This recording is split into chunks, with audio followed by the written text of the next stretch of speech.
Imagine waking up one morning and finding 50 luxury villas being built right in your backyard. Not one or two, 50. And when you ask why, they tell you don't even own your own land anymore. But what the HOA didn't know was that the woman they tried to steal from had set the perfect trap. Because by the time they finished building, every single one of those villas legally belonged to her. In the small, sunny town of Brooksville, life moved slowly. Birds chirped in the mornings, kids rode bikes down the dirt roads, and everyone seemed to know everyone. But tucked at the far end of town, just past the new developments and coffee shops, there stood a modest piece of land, Vanessa Parker's land. Vanessa was a quiet, hard-working woman in her mid-30s who loved peace more than attention. Her land had been in her family for almost 7 decades, passed down from her grandparents who had fought tooth and nail to keep it when the town began expanding. To them, it wasn't just property, it was legacy. Every blade of grass, every tree, and every fence post had a story. Her farmhouse sat in the middle of it all, a cozy, slightly weathered structure with white paint peeling from the sides and ivy crawling up the porch rails. She had grown up there, listening to her father talk about how his parents bought the land back when no one else wanted it. It was their pride, their promise, and their home. After her parents passed away, Vanessa took it upon herself to maintain everything, from property taxes to fencing repairs. She didn't have a fancy job or a big city career. She ran a small online shop selling handmade candles and herbal soaps, earning just enough to cover her needs. Still, she kept the land clean, the documents organized, and her family's name proudly attached to it. That land was her peace, until the morning everything changed. It was a warm Tuesday. The air smelled faintly of honeysuckle, and sunlight filtered gently through the oak tree that had stood in the yard longer than anyone could remember. Vanessa sat on her porch, sipping her usual cup of black coffee and scrolling through her phone. Then she heard it, a low rumble in the distance. At first she thought it was thunder, though the sky was clear. But the rumbling grew louder, followed by the metallic clank of machinery and the sharp shouts of men giving directions. Her brow furrowed. She stood up, stepped off her porch, and followed the noise. What she saw next made her heart drop.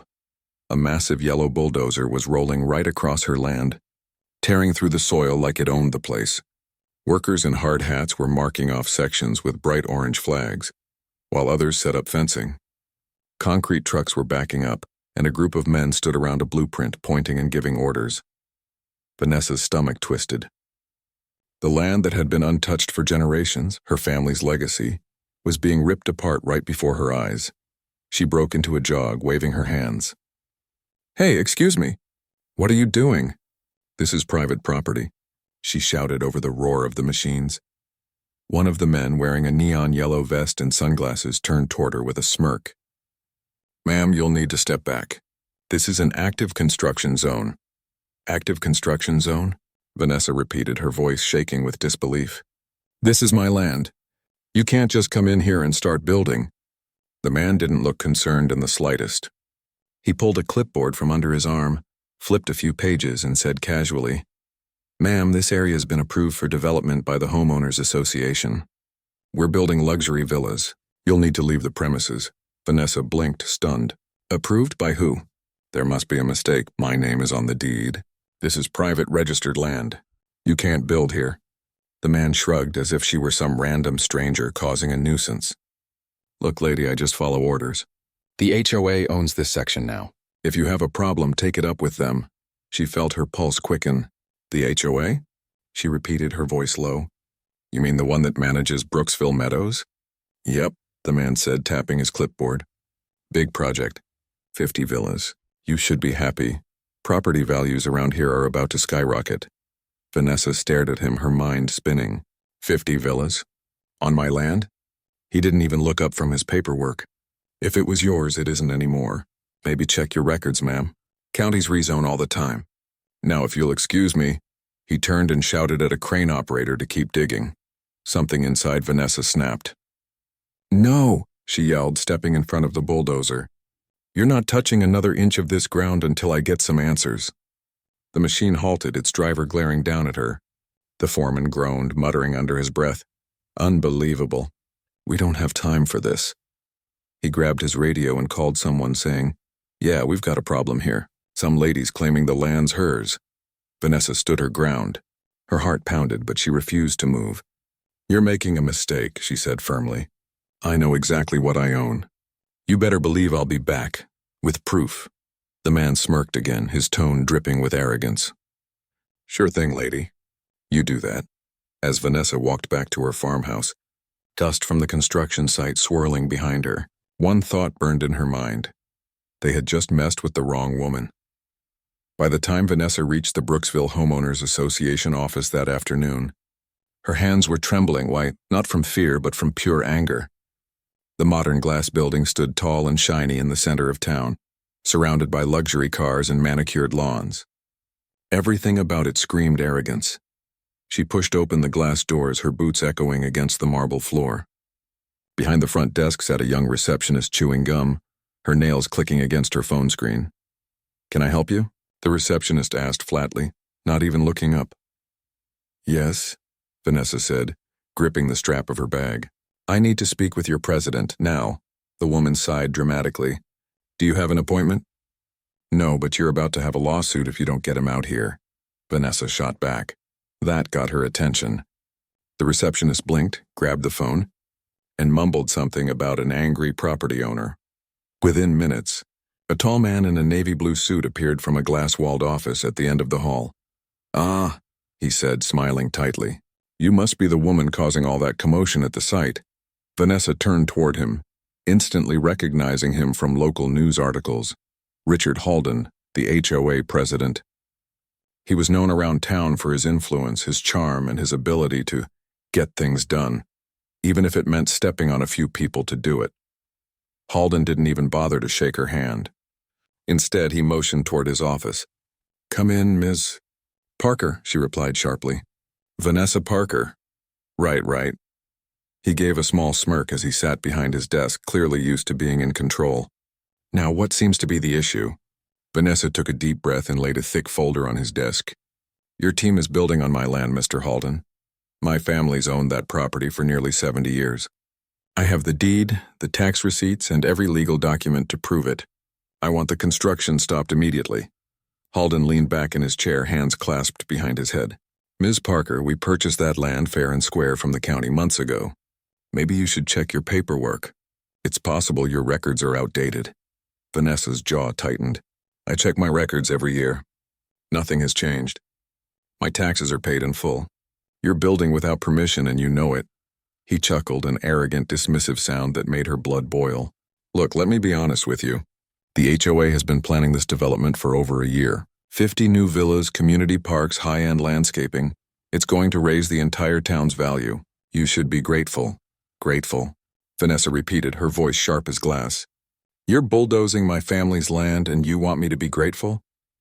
Halden shrugged, clearly enjoying his power. "Progress always has casualties, Miss Parker, but we're not unreasonable people. If you'd like, we can make you an offer for your section of the land. Say $100,000. "That's far more than it's worth," Vanessa glared at him. "You can't buy me out of what's already mine." He sighed, pretending to sound patient. "Listen, I get it. Sentimental value, family ties, that's all fine. But the truth is, our name is on the new zoning documents. You can either sell quietly or we'll have no choice but to—" He paused, leaning forward with a cold smirk. "Have you removed for trespassing?" The words hit her like a slap. "Trespassing?"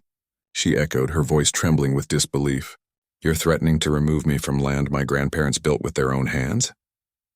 Halden shrugged again, utterly unfazed. "It's nothing personal. It's just business. You can't win against the HOA, Ms. Parker. We've got lawyers, money, and the county's approval. You've got nostalgia." For a long moment, Vanessa said nothing. Her eyes flicked to the framed certificates on his wall. Community Leadership Award, Outstanding Civic Development, Visionary of the Year. Every single one felt like a lie. Finally, she leaned forward, her tone calm but cutting. "You think I can't fight you because I don't have power. But you're wrong, Mr. Halden, I don't need power." He raised an eyebrow, amused. "Oh, really? What do you have then?" She met his gaze, unwavering. "Proof." Halden gave a short laugh, pretending not to care, but there was a flicker of unease in his eyes. He hadn't expected her confidence. Vanessa slowly gathered her documents, tucking them neatly back into her folder. "You may have built your reputation on scaring people into silence," she said, her voice low but firm. "But you picked the wrong person this time." Halden leaned back, still smirking. "We'll see about that." "Oh, you will," Vanessa replied, standing tall. "Enjoy your construction while it lasts." As she turned to leave, Halden called after her, "You're wasting your time, Ms. Parker. Once the villas are up, there's nothing you can do." Vanessa didn't look back. She pushed open the office doors and walked out into the sunlight, clutching her folder tightly against her chest. He thought she was powerless. He thought she'd back down. But what Halden didn't realize was that Vanessa wasn't planning to fight him his way, with lawyers and threats. She was going to fight him smart, and when she struck back, he'd never see it coming. Vanessa knew from the moment she walked out of Richard Halden's office that she couldn't beat him by yelling, protesting, or calling the police. People like him thrived on confrontation. They had lawyers on speed dial, connections in City Hall, and a smug belief that the rules didn't apply to them. So instead of storming into battle, Vanessa decided to play chess, not checkers. That same week, she began looking for a lawyer. Not just any lawyer, but someone who wasn't afraid to go up against powerful developers. After asking around and digging through online reviews, one name kept popping up: Malcolm Green. Malcolm was a sharp, no-nonsense attorney in his early 40s, known for his quiet but ruthless efficiency. He'd built a reputation for exposing shady property deals and saving homeowners from scams. People said he had an uncanny ability to see through lies and, more importantly, to turn those lies into courtroom victories. When Vanessa walked into his small downtown office, Malcolm was sitting behind a mountain of case files, glasses perched on the edge of his nose. He looked up and gave her a small nod. "You must be Ms. Parker," he said. "I heard they're building over your land." Vanessa blinked. "You heard already?" He smirked. "Word travels fast when the HOA's involved. Sit down. Tell me everything."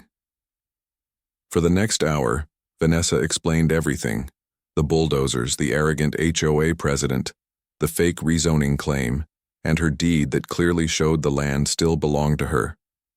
Malcolm listened quietly, occasionally jotting notes. When she finished, he leaned back and said, "They made a mistake." "A big one. What do you mean?" Vanessa asked. Malcolm opened a map on his computer. Developers often rush paperwork to meet deadlines. If they filed construction permits based on an incorrect plot map, or if they ignored existing property boundaries, they're building on land they don't legally own. Vanessa leaned forward, her heart racing. "So what happens if they already started building?" Malcolm smiled slightly. "Then everything they built belongs to you." Those words hit like lightning.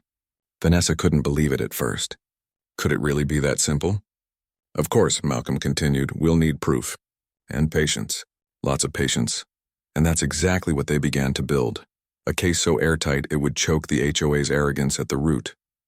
They started with drone footage, capturing every inch of the development site from above. Malcolm hired a surveyor to overlay the HOA's construction maps with the county's registered land records.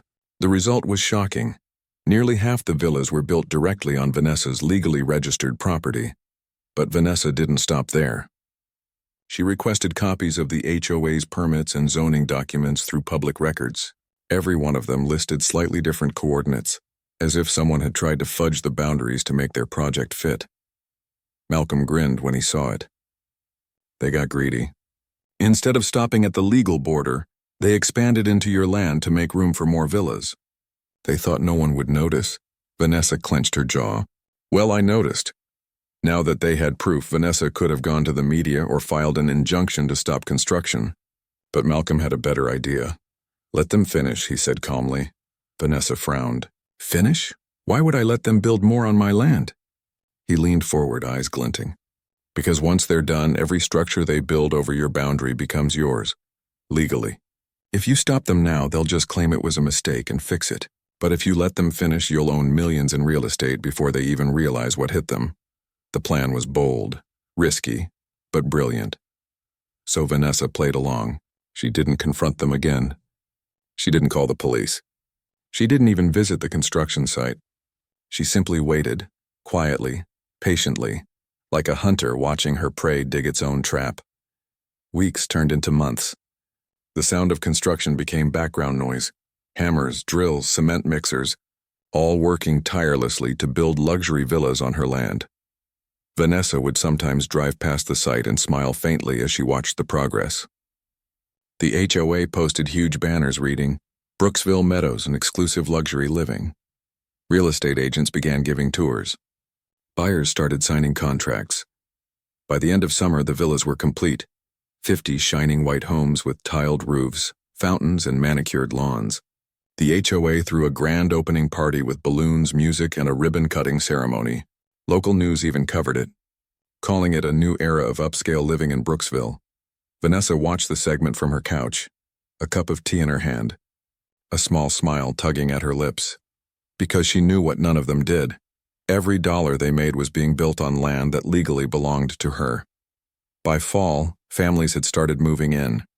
The HOA made millions in property sales, bragging about their success. Halden's smug face was all over the papers, boasting about smart growth and modern community planning.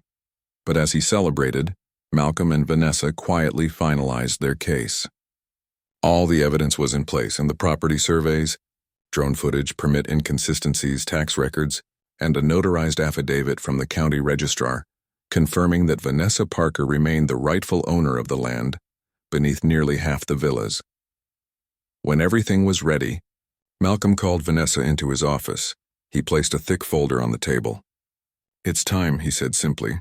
Vanessa's pulse quickened. "Are you sure?" He smiled. "Positive. The trap's set. Now we let them walk right into it," and with that, Vanessa signed the final set of papers, the legal motion that would flip the entire HOA's empire upside down. She walked out of the office that day with her head high, knowing that the next time Richard Halden saw her, he wouldn't be smirking. He'd be begging. The morning the HOA received the letter, Brooksville was quiet and sunny, the kind of day when everything seemed peaceful. Birds chirped. Lawns were freshly cut. But inside the HOA headquarters, chaos was about to erupt. The receptionist, sipping her coffee, opened the thick brown envelope that had arrived by courier. Her eyes widened as she read the bold header, "Notice of property seizure. Court ordered." Within minutes, Richard Halden's phone began ringing off the hook. Board members were panicking, homeowners were calling, and developers were demanding answers. Halden stormed out of his office, face red with fury. "What the hell is going on?" he barked, snatching the letter from the receptionist's trembling hands. He scanned it quickly, then froze. The letter was signed and stamped by the Brooksville County Court, backed by the State Land Registry Office.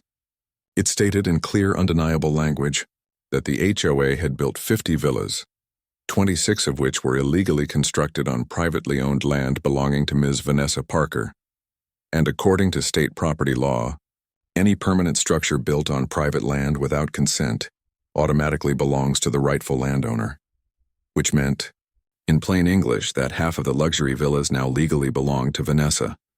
Halden's hands shook as he crumpled the letter. "No, no, no, no. This can't be happening."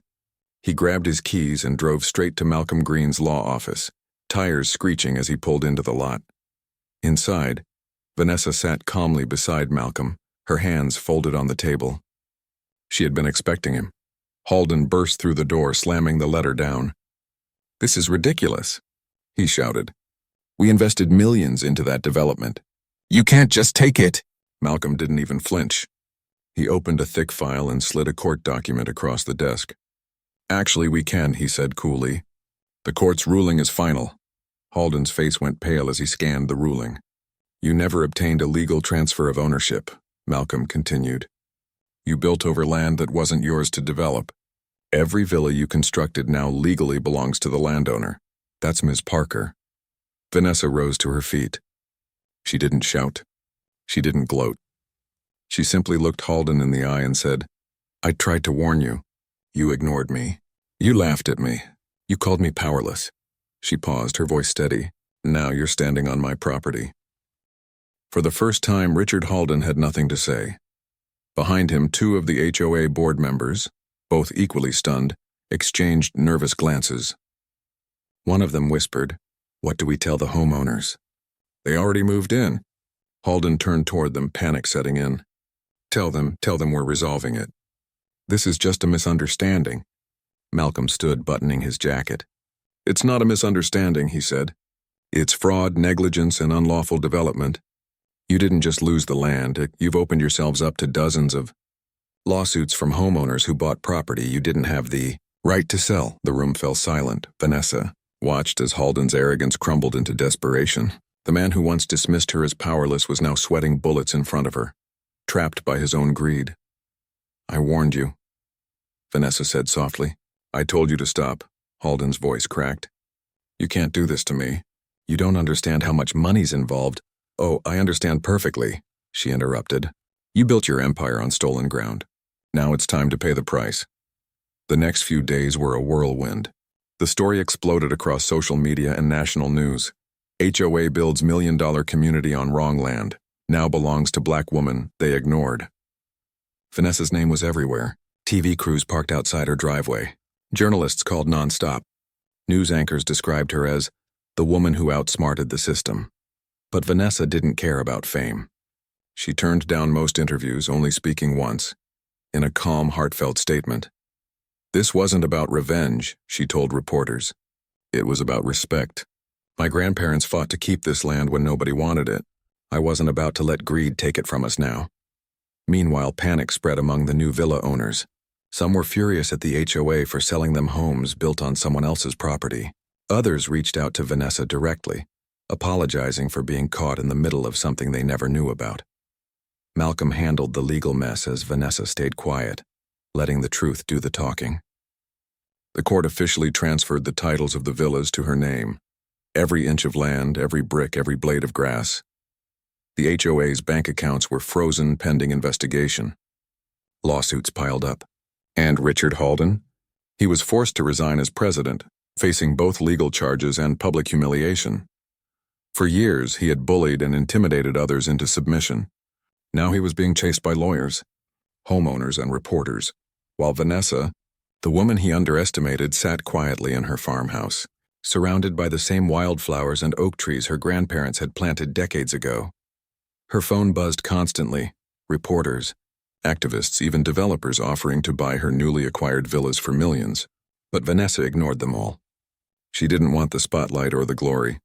She wanted justice, and she got it. As Malcolm told her over coffee one morning, "You didn't just win a lawsuit, Vanessa. You changed the game." She smiled faintly. "I didn't change the game," she said. "I just played it better."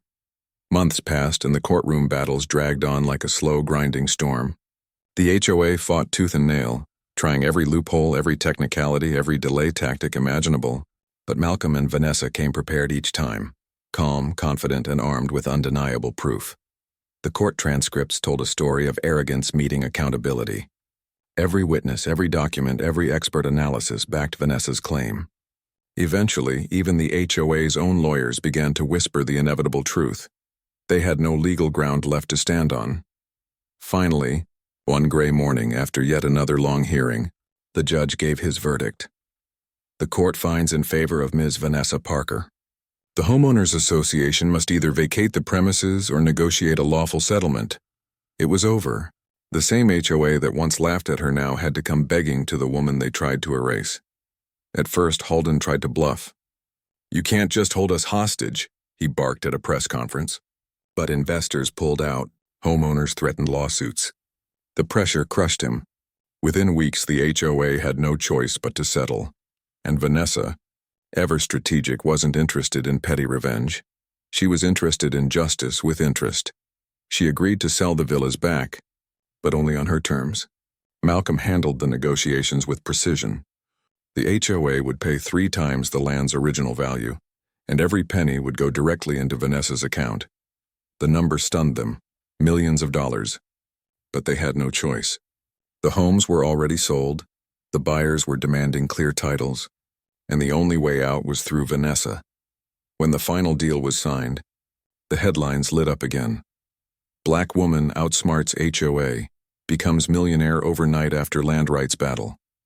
Cameras flashed, reporters shouted her name, and financial experts called it one of the boldest legal victories in local history. But Vanessa remained quiet. Money wasn't her motivation. Dignity was. That afternoon she met Halden in person for the last time. It was outside the courthouse. He looked tired, defeated, but his pride still clung to him like a shadow. "You think you've won, don't you?" He sneered, voice laced with bitterness. Vanessa looked at him.